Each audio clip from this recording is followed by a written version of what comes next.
Buongiorno, benvenuti a questa edizione del nostro telegiornale. Vediamo insieme i principali titoli. Palermo, una lite fra vicini nel quartiere Bonagia, un uomo ucciso a coltellate, arrestato l'aggressore, indagini sul movente. La vittima è un 69enne. Mitragliatrice e munizioni rubati dal carcere di Bicocca a Catania, 4 arresti, c'è anche una agente della polizia penitenziaria. Caldo, afa e piromani, Sicilia sotto assedio, ad Alcamo arrestato un uomo per l'incendio che ha distrutto 20 ettari di macchia mediterranea. Pesante il bilancio a Valle d'Olmo, critica la situazione anche a Catania. Il paradosso dell'acqua che tra norme, infrastrutture e polemiche resta un diritto negato, da Gela a Siracusa fino ad Agrigento un'emergenza continua. Vertenza Pfizer, lo sfogo dei lavoratori, l'azienda faccia un passo indietro, dicono in sit-in davanti allo stabilimento, la vicinanza dell'arcivescovo Renna. Rose spezzate a Palermo, il ricordo del giudice Borsellino in vista della commemorazione del 19 luglio, al tribunale allestita una mostra fotografica.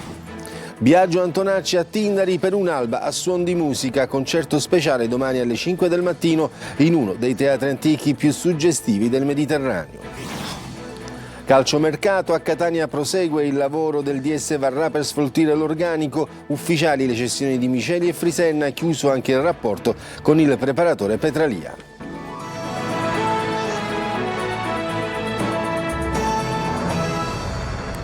E come avete sentito, a Palermo c'è stata una lite fra vicini, un uomo è stato ucciso a coltellate, arrestato l'aggressore, si indaga sul movente. La vittima, Vito Petrino, aveva 69 anni, teatro dell'omicidio, via Papa Giovanni XXIII a Bonagia. Marco Gullà.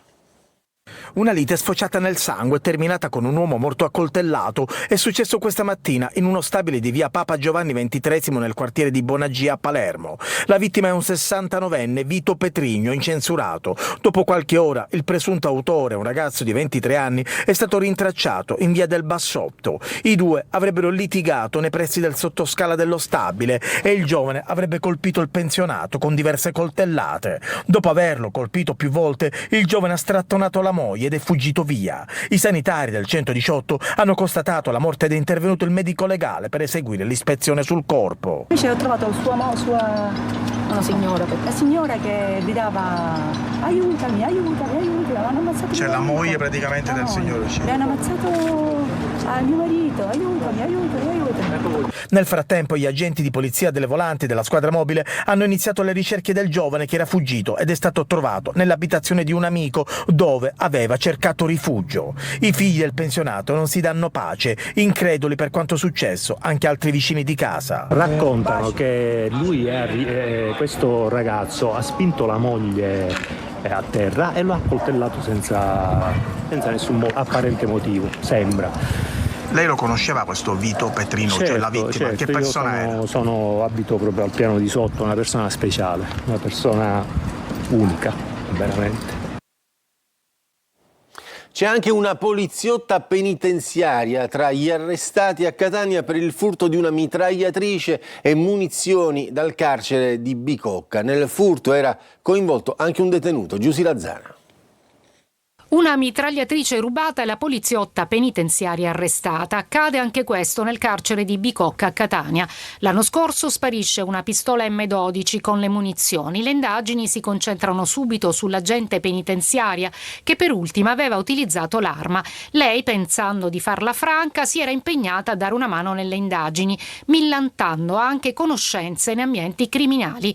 Così aveva indicato una donna con precedenti penali che poteva fare da tramite per il recupero dell'M12. Si scopre invece dalle intercettazioni e dalle dichiarazioni di fonti investigative che l'agente penitenziario era in contatto non solo con la donna indagata, anche per spaccio di stupefacenti, ma con i figli, uno dei quali aveva preso e nascosto l'arma rubata in carcere e, lo vedete in queste immagini, l'aveva nascosta vicino all'abitazione dove viveva con la famiglia. Poi sui social si vantava col fratello, mostrando le armi. Dalle intercettazioni si è scoperto che nel furto era coinvolto anche un detenuto del carcere. L'arma è stata recuperata. L'operazione della Polizia di Catania e della Polizia Penitenziaria di Palermo ha portato alle misure cautelari. Per tutti e 4 l'accusa è di peculato, detenzione di armi da guerra e spaccio di stupefacenti. La Corte d'Assise di Palermo ha condannato all'ergastolo 2 camerieri di origini tunisine accusati dell'omicidio di un altro cameriere algerino. Si tratta di zio e nipote. L'uccisione era avvenuta in una notte di novembre del 2023. Manlio Viola. Uccisero un cameriere del locale concorrente dopo averlo seguito in piena notte. Adesso dovranno scontare l'ergastolo. Zio e nipote, entrambi tunisini residenti a Palermo, sono accusati dalla procura di essere uno il mandante, lo zio, l'altro l'esecutore materiale, il nipote, dell'omicidio di Samir, il cameriere algerino assassinato in piena via a Roma la notte del 4 novembre 2023. Secondo la prima ricostruzione, il delitto sarebbe maturato dopo un conflitto fra buttadentro, ovvero i camerieri incaricati di reclutare i turisti che passano invitandoli a diventare clienti, entrare e consumare. Un movente che però non è mai stato dimostrato e che presto è uscito di scena nel processo. Pur senza un movente chiaro, zio e nipote tunisini sono stati condannati, anche se da sempre si professano innocenti. L'accusa ha infatti presentato le immagini della videosorveglianza cittadina che mostrano come la vittima sia stata seguita dopo aver finito il turno di lavoro. Le riprese hanno poi mostrato i movimenti del killer, permettendo agli inquirenti di ricostruire la dinamica. Ora è arrivata la condanna all'ergastolo per entrambi. Ad Agrigento arrestato un uomo per maltrattamenti in famiglia. La moglie lo ha denunciato attivando il codice rosso per insulti, minacce e aggressioni, anche davanti ai figli piccoli. Il marito violento è stato trasferito nel carcere cittadino. E adesso voltiamo pagina, parliamo del caldo. Parliamo della sicurezza alimentare, perdonatemi, e abusivismo commerciale, controlli della task force coordinata dalla Polizia di Stato, chiuso un deposito di alimenti, sanzionati ambulanti abusivi per 18.000 euro. Tra i prodotti sequestrati nelle varie operazioni, decine di chili di uva di probabile provenienza furtiva con un taglio non a regola d'arte e 24 kg di alimenti di origine animale con sanzioni per 2.000 euro. Mancava la tracciabilità in 27 kg di prodotti ortofrutticoli, per cui è scattato il sequestro e una sanzione di 6.000 euro. E come vi dicevo prima, voltiamo adesso pagina e parliamo del caldo. La Sicilia sotto assedio per l'AFA e i piromani. Ad Alcamo è arrestato un uomo per l'incendio che ha distrutto 20 ettari di macchia mediterranea. Pesante il bilancio a Valle d'Olmo. Critica la situazione anche a Catania. Giusy Lazzara. Caldo e incendi assediano la Sicilia con temperature incandescenti e a pesare c'è anche la mano dei piromani. Ad Alcamo, nel Trapanese, i carabinieri hanno arrestato un uomo per il rogo a Baia Santa Margherita che ha distrutto 20 ettari di macchia mediterranea. Testimoni hanno raccontato ai militari di aver visto un uomo lanciare dal finestrino dell'auto una bottiglia con liquido infiammabile che ha provocato le fiamme. Gli incendi hanno interessato anche altri fronti in Sicilia, a Valle d'Olmo, nel Palermitano. Le fiamme hanno distrutto i campi di grano ancora da trebbiare, aree boscate, oliveti e decine di aziende. Questa è la denuncia del sindaco di Valle d'Olmo, Conti, che stima danni ingenti. Giornata infernale anche a Vaccarizzo, zona vicino al mare del Catanese. Oggi nuovi focolai nel villaggio Primosole, che ieri aveva fatto uscire dalle loro abitazioni le 100 famiglie per la paura di restare intrappolate, visto che l'unica via d'accesso era devastata dalle fiamme. Il fuoco non ha risparmiato neanche l'oasi naturalistica del Simeto, come vedete in queste immagini dall'alto, proprio vicino al villaggio Primosole. E il caldo è in intensificazione, con punte di 40 gradi a Palermo. Nelle prossime ore il caldo africano si sposterà sul versante orientale. A Siracusa per il fine settimana ha predisposto un piano di protezione civile con 4 postazioni climatizzate della Croce Rossa a Ortigia e in altre zone della città. E dall'emergenza incendi al paradosso dell'acqua che tra norme, infrastrutture e polemiche resta un diritto negato. Da Gela a Siracusa fino ad Agrigento, un'emergenza che sembra non finire mai. Gerry Italia. L'acqua c'è ma non sempre si può bere, oppure arriva a intermittenza o ancora non arriva affatto. È il caso di Gela, qui l'acqua scorre dai rubinetti ma da giorni porta con sé un forte odore chimico che ha fatto scattare il divieto di utilizzo per fini alimentari disposto dal sindaco. Le prime analisi di Caltacqua non evidenziano contaminazioni né valori fuori norma, ma i controlli proseguono insieme a Siciliacque per capire da dove provenga quell'odore che continua a preoccupare i cittadini. Ed è proprio a Gela che la protesta prova a trasformarsi in iniziativa politica. Al gazebo, organizzato da Controcorrente, si si raccolgono firme per chiedere la rescissione del contratto con Siciliacque. Siamo arrivati quasi a 10.000 firme in giro per la Sicilia e questo è qualcosa di straordinario. Nel pieno caldo, in appena 10 giorni, la Sicilia vuole avere un servizio idrico che funzioni, non vuole avere un servizio idrico che faccia business e interessi sul lucro, che è la cosa più importante, che è l'acqua. E la prossima tappa del gazebo sarà proprio a Siracusa, dove l'emergenza sembra fare un passo avanti e uno indietro. A Ortigia l'acqua era tornata a scorrere, ma solo per poco. La pressione è nuovamente diminuita e in alcune zone i rubinetti sono rimasti ancora una volta a secco. E infine il paradosso di Agrigento, nella borgata di Maddalusa. Qui l'acqua non manca perché non c'è, ma perché non può arrivare. Le abitazioni sorgono in un'area sottoposta a vincolo e prive dei requisiti di legge. Dopo settimane di tensioni, il tavolo convocato in prefettura ha aperto uno spiraglio soltanto per le persone più fragili. Anziani, bambini piccoli e disabili potranno ricevere l'acqua fino alla fine dell'estate. Poi, salvo nuovi sviluppi, i rubinetti torneranno a chiudersi. Per le istituzioni non è un'emergenza idrica ma un problema urbanistico. Per chi vive qui però la differenza cambia poco. 3 città, 3 emergenze diverse, un unico denominatore in una Sicilia dove l'acqua oggi non manca nelle riserve ma continua invece a mancare nelle case dei cittadini. Pfizer faccia un passo indietro. A Catania lo sfogo dei lavoratori contro gli esuberi annunciati dalla multinazionale farmaceutica. La vicinanza dell'arcivescovo Renna Tonino De Mana. Noi ci aspettiamo che Pfizer indietreggi dalla sua decisione perché non vogliamo assolutamente lasciare il territorio. Aspettiamo che Pfizer indietreggi e sotto il sole cocente, con una temperatura che sfiora i 40 gradi, lavoratori e sindacati sono dati appuntamento davanti allo stabilimento di Catania per manifestare contro i tagli della multinazionale farmaceutica che ha annunciato oltre 330 esuberi ai quali si aggiungono un'altra quarantina dell'indotto. Una vera mazzata per i lavoratori che vedono precipitare progetti di vita e futuro. Dopo tanti anni di precariato e 6 di disoccupazione di intermezzo, finalmente ero riuscita ad avere la stabilizzazione in questa azienda, ma eccoci qua a combattere per mantenerci il posto di lavoro.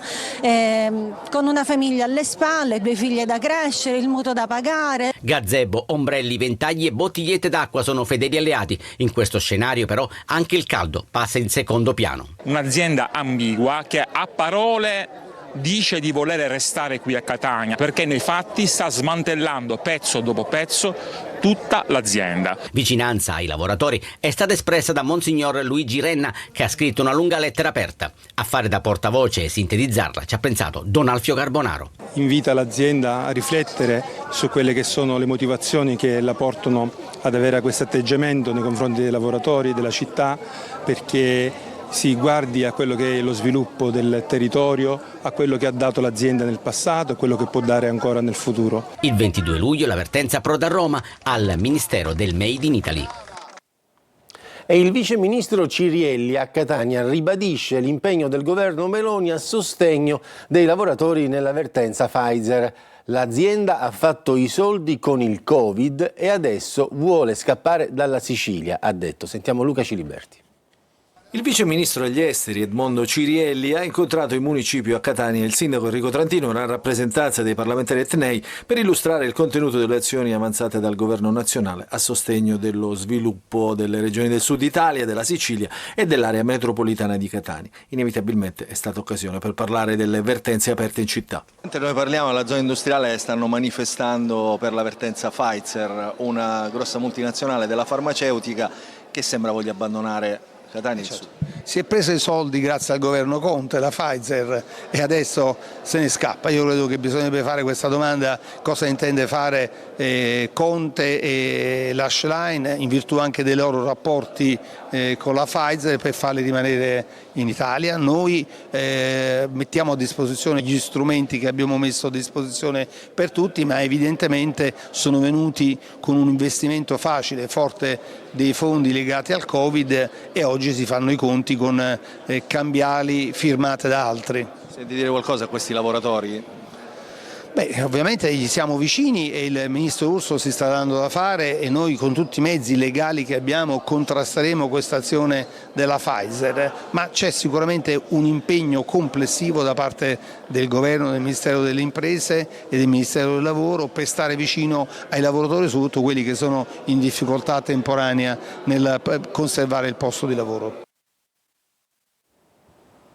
Stipendi e contributi in arretrato, sciopero dei lavoratori del Lotto 2 della Ragusa Catania. L'ANCE ha convocato per lunedì un incontro sindacale. Veronica Barbarino.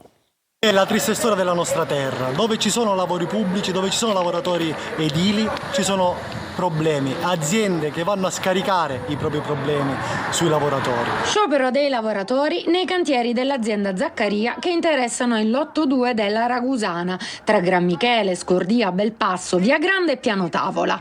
Alla base della protesta 2 mancati stipendi e contributi in arretrato. Sono ben 300 i lavoratori che ad oggi aspettano le buste paga, gli stipendi di maggio e di giugno, nonché un pregresso di cassedile da novembre ad oggi. Lo sciopero ha visto 2 presidi, uno nel cantiere di Massa Annunziata e l'altro nel cantiere del Lotto 2 della Ragusana, allo svincolo Scirri. Ci sono già state alcune interlocuzioni con l'azienda che incontreremo la prossima settimana, però non ci danno tante rassicurazioni perché già nel passato avevano fatto delle promesse che sono state continuamente disattese. Confermata l'attivazione delle procedure di surroga nei pagamenti nei confronti delle stazioni appaltanti e la richiesta di blocco degli stati di avanzamento lavori affinché le risorse pubbliche vengano prioritariamente destinate al pagamento delle retribuzioni arretrate e alla regolarizzazione delle posizioni contributive dei lavoratori. Nel frattempo ANCE Ragusa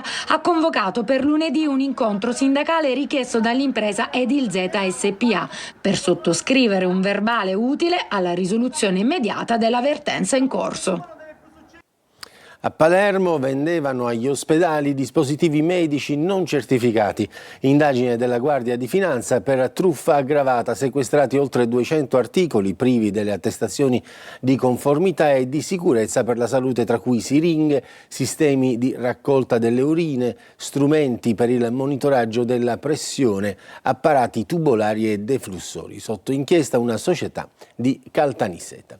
E rimaniamo a Palermo dove rose spezzate è il ricordo del giudice Borsellino in vista della commemorazione del 19 luglio, giorno della strage di Via D'Amelio. Al Tribunale di Palermo una mostra fotografica. Sentiamo Marco Gullà.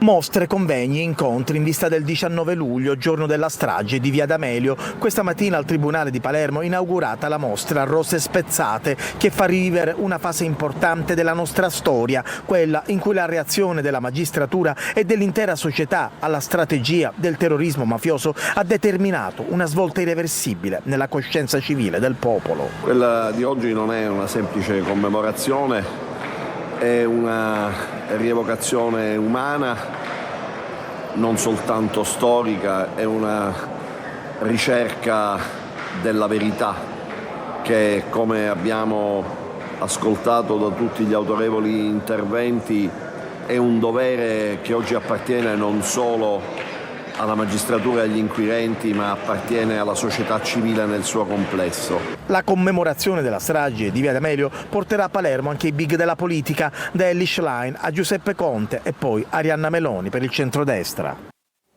Adesso c'è la pubblicità, poi torniamo per parlare di musica e l'atteso concerto di Biagio Antonacci a Tindari.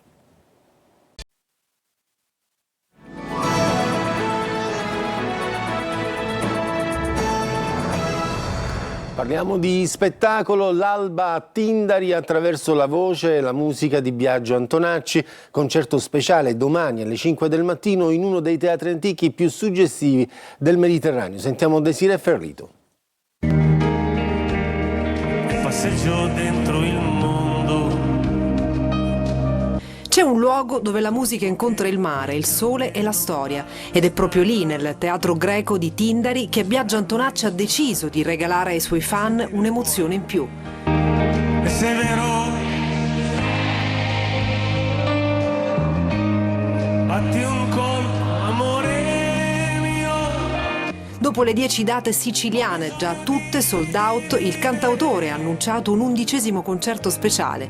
Si terrà all'alba di domani alle 5:15 del mattino, quando il sole sorgerà sul promontorio di Tindari, trasformando uno dei teatri antichi più suggestivi del Mediterraneo in un palcoscenico a cielo aperto. A un certo punto della mia carriera mi voglio permettere di guardare il pubblico negli occhi e portarlo a guardare con i loro occhi questa meraviglia.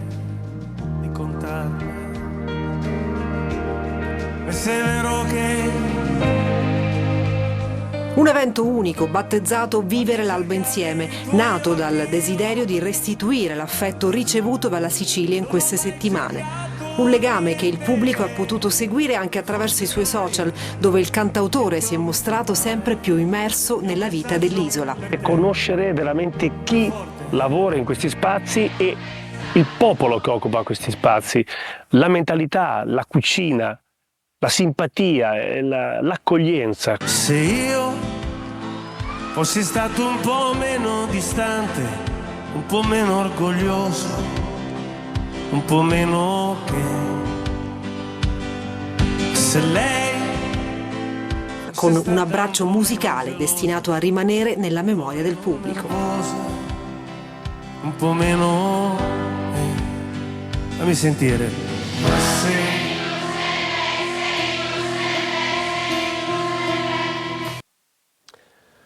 Adesso c'è la pubblicità, poi torniamo e parliamo di calcio.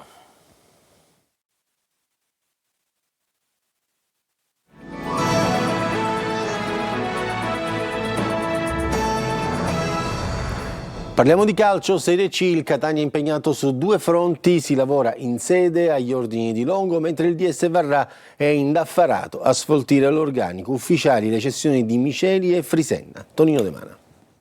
Nel giorno della presentazione il nuovo DS Varrà era stato chiaro: bisogna sfoltire l'organico, ringiovanirlo e soprattutto nessuno è incedibile. Il mercato del Catania si muove quindi in questa direzione con l'obiettivo di abbassare l'età media e consegnare al tecnico Longo una squadra combattiva e competitiva. Doppio allenamento in sede per i rossazzurri con il programma di lavoro che ha dovuto tenere conto anche del forte caldo. Gruppo in campo di buon mattino e dirigenti impegnati nelle delicate manovre di mercato. Ieri è stato il giorno dell'addio di Miceli, approdato alla corte di Birindelli al Novara e di Frisenna, quest'ultimo ceduto a titolo definitivo al Cittadella. Valigia in mano anche per Carnielutti, che non rientra nei piani di Longo e che interesserebbe a Sorrento e Guidonia. Sul piede di partenza Di Noia, Bocic e Chiarella. L'obiettivo è sfoltire l'organico per poi concentrarsi alle manovre in entrata, tenendo presente che gli arrivi di De Falco e Miai, in considerazione della giovane età, possono considerarsi operazioni secondarie e che serve ben altro per alzare il livello tecnico della squadra e stuzzicare quindi la fantasia dei tifosi. In entrata, brusca frenata per l'esterno Todisco dell'Avellino, che starebbe valutando un'offerta della Virtus Entella. Intanto si separano le strade del Catania e del preparatore atletico Giovanni Petralia, che non hanno trovato l'intesa per proseguire insieme. È tutto per questa edizione del nostro TG, grazie per averci seguiti, buon proseguimento di giornata.